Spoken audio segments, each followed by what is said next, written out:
वंदे मातरम। मैं दीप्ति रानी स्वागत करती हूँ आप सभी का अपने YouTube चैनल पर। 26 जनवरी 2022 यानी गणतंत्र दिवस के अवसर पर हमारा देश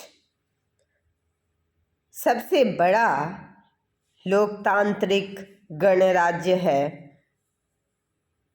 और हमारे देश का संविधान इतना खूबसूरत है और सबसे खुशी की बात यह है कि हमारे इस संविधान को 26 नवंबर 1949 को ही तैयार कर लिया गया था, लेकिन चूंकि 26 जनवरी 1930 को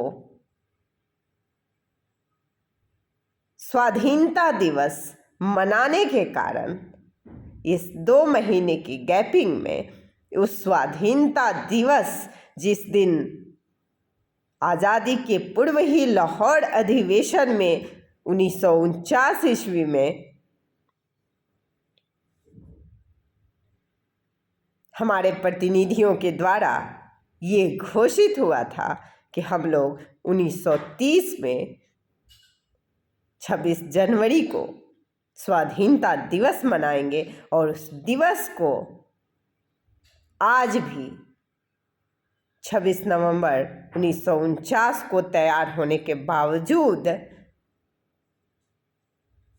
26 जनवरी यानी कि संविधान तैयार होकर लागू होने का दिवस गणतंत्र दिवस मनाया जाता है। सबसे खुशी की बात तो यह है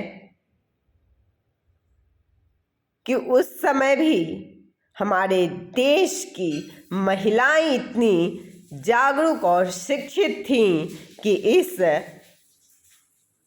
संविधान में 15 महिलाओं के हस्ताक्षर, जी हाँ, हैं। उस जमाने में 15 महिलाओं का शामिल होना यह साबित करता है कि हमारा देश सभ्य, सुशिक्षित और सुसंस्कृत था।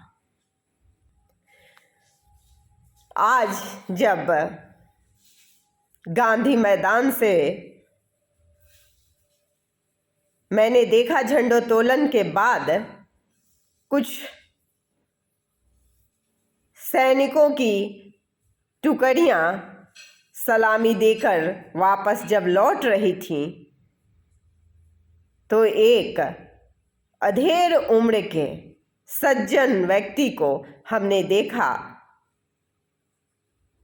ऐसा लग रहा था मानो उनके नज़रों के सामने से ईश्वर गुजर रहे हों और वे आंखें मूंदे दोनों हाथ जोड़े हुए थे। और तब मुझे एहसास आया कि जब हम इस लोकतंत्र में किसी पद पर होते हैं तो उसकी गरिमा हमें जन जन के हृदय में ईश्वर के रूप में स्थापित करती है, क्योंकि हमें शायद एहसास न हो कि हमें अपने पद पर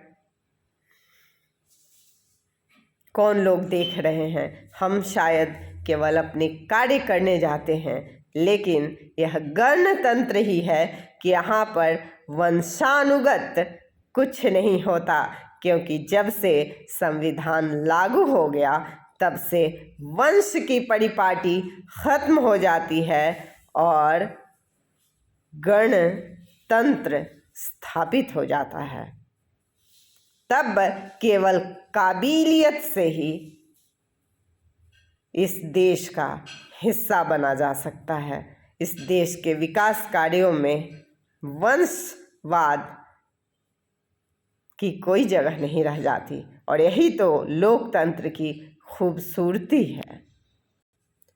लोकतंत्र में हम सभी की भागीदारी जरूरी नहीं है कि वर्दी पहनकर ही हो। जरूरी नहीं है कि देश में जनप्रतिनिधि बनकर ही हो। नहीं, बेंच पर सबसे पीछे बैठा कोई बच्चा छूट न जाए शिक्षा से।